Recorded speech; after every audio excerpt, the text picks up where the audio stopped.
नमस्कार. मी भाऊ तोरसेकर. तुम्ही बघत आहात प्रतिपक्ष. मित्रांनो, 2 वर्षापूर्वीची गोष्ट आहे. आता मे 2026 चालू आहे. 2 वर्षापूर्वी 2024 हे वर्ष होतं आणि ऐन या कालखंडामध्ये लोकसभा निवडणुका भरात आलेल्या होत्या.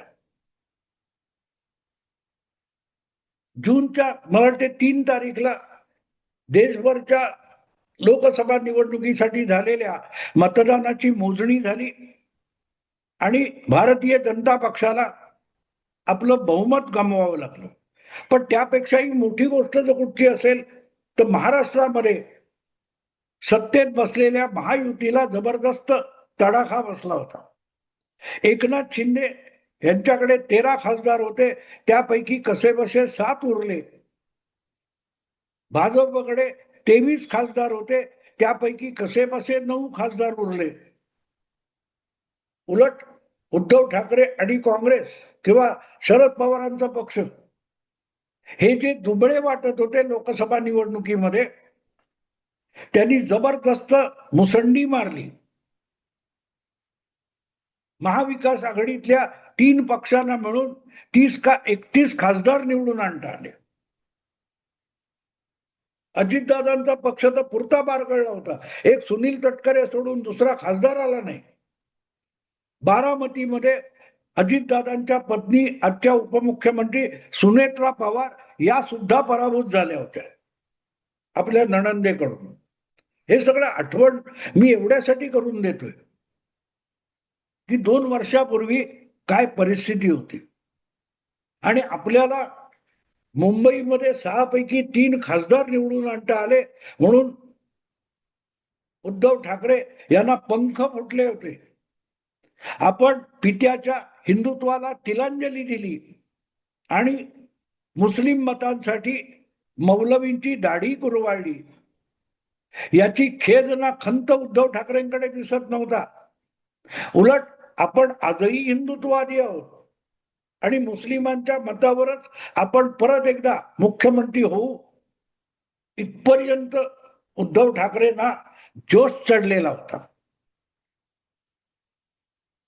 संजय पाटील, अनिल देसाई, अरविंद सावंत हे 3 खासदार त्यांचे मुंबईतून निवडून आले आणि सरळ आहे, हे 3ही खासदार एक गठ्ठा मुस्लिम मत त्यांना मिळाली म्हणूनच निवडून आले. या मुस्लिम मतांनी उद्धव ठाकरेंपासून हात आखडता घेतला तर त्या जागा आल्या नसत्या. आणि म्हणूनच नव्या लोकसभेमध्ये ज्या वेळेला गृहमंत्री झालेल्या अमित शहानी वक्फ विधेयक आणलं तेव्हा त्यात सहभागी न होता उद्धव ठाकरेंचे 9 खासदार लोकसभेच्या सभागृहातून बाहेर पडले. त्यांनी विरोध केला नाही, पाठिंबा दिला नाही. म्हणून मुस्लिमांच्या मध्ये एक संतापाची लाट उसळली होती. वक्फचं समर्थन करायला उद्धव ठाकरेंची शिवसेना लोकसभेत उभी राहिली नाही म्हणून त्यांना गद्दार म्हणण्यापर्यंत मुस्लिमांनी मजल मारली होती. 1500 मुस्लिमांचा एक घोळका, एक जमाव कलानगरच्या दिशेने उद्धव ठाकरे गद्दार व्हायच्या घोषणा देत पोहोचला होता. आठवतं तुम्हाला? नंतर उद्धव ठाकरेंना आपलं राजकारण आठवलं आणि त्यांनी पुढल्या काळात वक्फचं सुद्धा समर्थन केलं आणि मोदी सरकारचा विरोध केला आणि आपण मुस्लिम तुष्टीकरणासाठी किती निष्ठावान आहोत हे दाखवून दिलं होतं. त्याचा फायदा त्यांना मिळाला. वांद्रे पूर्व या जागी मुस्लिम उमेदवार पाडून महायुतीचा झिशान सिद्दीकी हा मुस्लिम उमेदवार पाडून मुस्लिमांनी उभाठा शिवसेनेच्या वरुण सरदेसाईंना भरघोस मतदान केलं होतं म्हणूनच ती जागा उभाठा शिवसेनेला जिंकता आली. थेट मातोश्रीत ये जा करणारा आणि बऱ्याचदा वास्तव्याला असणारा वरुण सरदेसाई नावाचा शिवसेनेचा, उभाठा शिवसेनेचा आमदार वांद्रे पूर्व खेरवाडीतून निवडून आला. अन्यथा मातोश्रीचा मतदारसंघ म्हणून अकारण खेरवाडीला शिवसेनेचा बालेकिल्ला म्हटला जायचा. पण अपवाद करता त्या मतदारसंघातून कधीही शिवसेनेचा आमदार सहजासहजी निवडून येत नव्हता. असो, मुद्दा इतकाच आहे की तो बेहरामपाडा, ज्या बेहरामपाड्यामध्ये भरघोस 20-25 हजार मुस्लिम मत आहेत, तो उद्धव ठाकरेंसाठी मोठा आधार होता. मला वाटते सध्या त्या परिसरामध्ये जो नगरसेवक आहे तो उभाटा शिवसेनेचाच आहे आणि तो सुद्धा मुस्लिम आहे. हे मी एवढ्यासाठी सांगतो मित्र की त्या बेहरामपाड्यामध्ये 4-4, 5-5 मजली बेकायदा झोपड्या उभ्या राहिल्या, 4-5 मजली.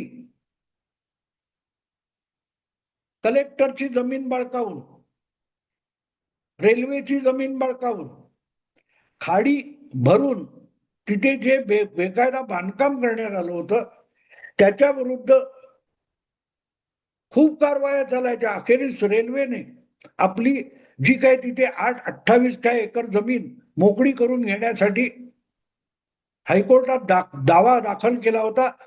त्यांच्या बाजूने निकाल आला आणि काल परवा बुलडोजर लावून ती सगळी बेकायदा वस्ती बेहरामपाड्यातली तोडण्यात आली.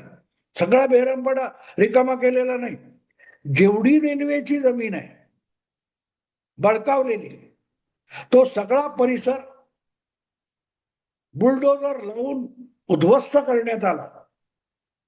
कारखाने चालू होते आतमध्ये, रेडीमेड गारमेंटचे कारखाने चालू होते आणि हम तो गरीब आहे, हम तो गरीब आहे, हम तो गरीब आहे हे टीव्हीवर दाखवलं जातं.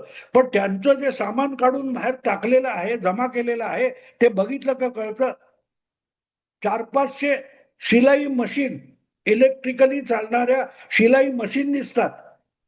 कारखान्याला गरीब कधी बसून म्हणायला लागले आपले पत्रकार.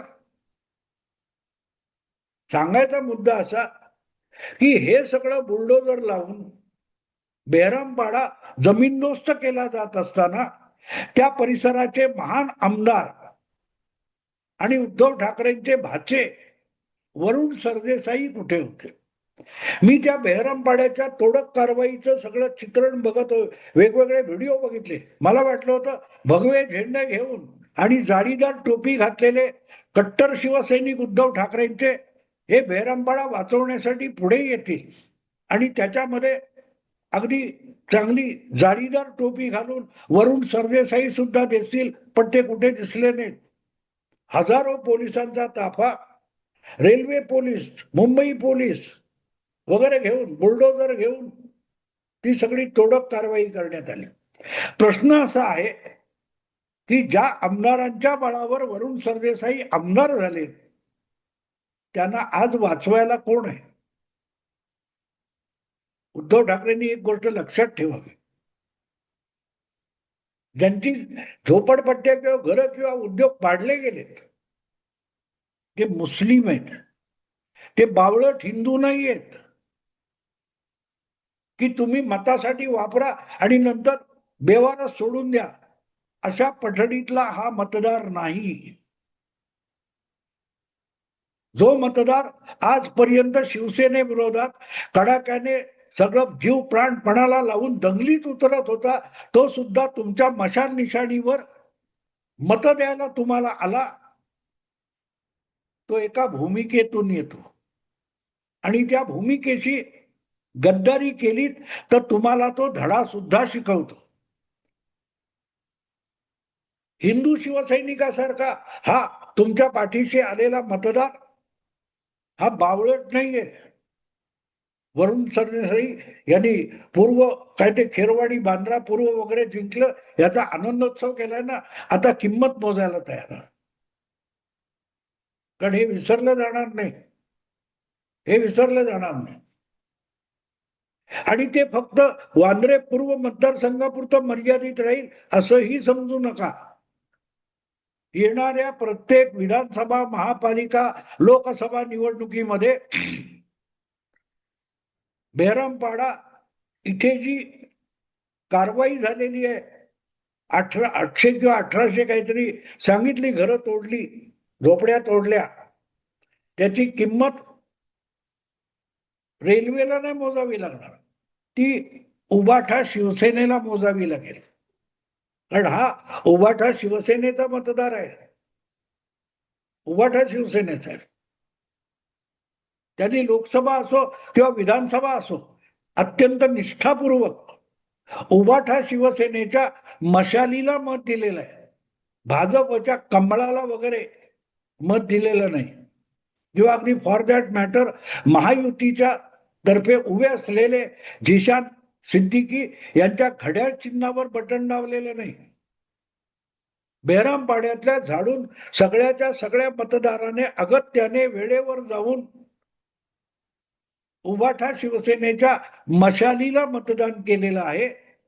आणि ती मशाल आज बेहरामपाड्यावर कारवाई होत असताना जर तिकडे फिरकलेली नसेल तर ती मशाल मुंबईच्या कानाकोपऱ्यातल्या मुस्लिम वस्त्यांमध्ये आग लावल्याशिवाय राहणार नाही. ये तो दगाबाज निकला. एक तो वक्त पे समय हमारे साथ रहा नहीं. आणि आता बेहरामपाडा तोडला जात असताना हकेच्या अंतरावर मातोश्री आहे, पण ना उद्धव ठाकरे, ना वरुण सरदेसाई, ना आदित्य ठाकरे, ना संजय राऊत, ना अनिल परब कोणीही बेहरामपाड्याकडे फिरकले नाहीत. ही मुंबईच्या मुस्लिम मतदाराच्या मनावर झालेली जखम आहे आणि प्रत्येक निवडणुकीमध्ये ती जखम खपली निघाल्यासारखी बळबळली तर तुम्हाला मत देणार नाही तर नाहीच, पण तुम्हाला पाडण्यासाठी अगदी भाजपला मत देण्यापर्यंत सुद्धा हा मतदार निष्ठावान मतदार जाऊ शकतो, हे लक्षात घ्या. मतं मिळवताना गंमत वाटते हो, पण त्याची किंमत पण मोजावी लागत असते.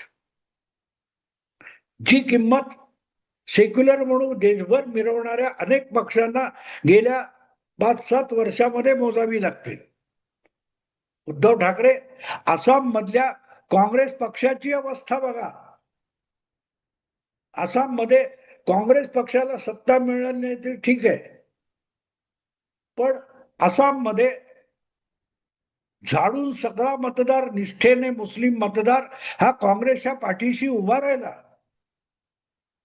झाडून सगळ्या आसामच्या मुस्लिमांनी एक गठ्ठा काँग्रेसला मतं दिली आणि तिथे जो काय तो डेमोक्रेटिक फ्रंट नावाचा अजमल नावाच्या माणसाचा मुस्लिम पक्ष आहे त्याला सुद्धा दिली नाहीत. इतकी सगळी झाडून काँग्रेसला मतं दिली आणि 21 पैकी 20 आमदार काँग्रेसचे मुस्लिम निवडून आले आणि झाडून सगळे हिंदू जवळपास 80% हिंदूंनी काँग्रेसला मतं दिली नाहीत आसाममध्ये.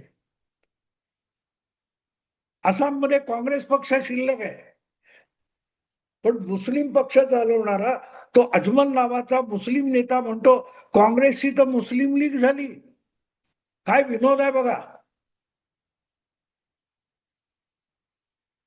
केरळमध्ये राहुल गांधींना हवा असलेला वेणुगोपाळ हा मुख्यमंत्री होऊ शकला नाही, कारण तिथे मुस्लिम लीगच्या पाठिंब्यावर सरकार चालवायचे. तर मुस्लिम लीगचे जे का 22-25 आमदार आहेत त्यांची सोबत घ्यायची, तर त्यांना हवा असलेला काँग्रेसचा नेता सतीशन हा मुख्यमंत्री होऊ शकले. उद्धव ठाकरे यांच्यासाठी हा सगळ्यात मोठा संदेश आहे. तो आसाम पासून येतो, केरळ पासून येतो आणि लवकरच बेहरामपाड्यामध्ये त्याचा साक्षात्कार उद्धव ठाकरेंना होईल. आणि तो बेहरामपाड्यापुरता मर्यादित नसेल, तो मुंबईमध्ये जिथे जिथे मुस्लिम वस्ती आहे आणि जी लोकसभा, विधानसभा आणि थेट महापालिका निवडणुकीपर्यंत तुमच्या सोबत राहिलेली निष्ठावान मतदारांची मांदियाळी आहे, त्या सगळ्या वस्त्यांमध्ये उबाठा शिवसेनेला येत्या प्रत्येक निवडणुकीत सपाटून मार खावा लागेल. बेहरामपाड्याच्या तोडक कारवाईतून आलेला हा सगळ्यात मोठा संकेत आहे. समजायचं त्याने समजून घ्यावं. समजने वालों को इशारा काफी है. नाही तर आनंद आहे. मित्रांनो, व्हिडिओ आवडला लाईक करा, शेअर करा आणि प्रतिपक्षाला सबस्क्राईब करा. नमस्कार.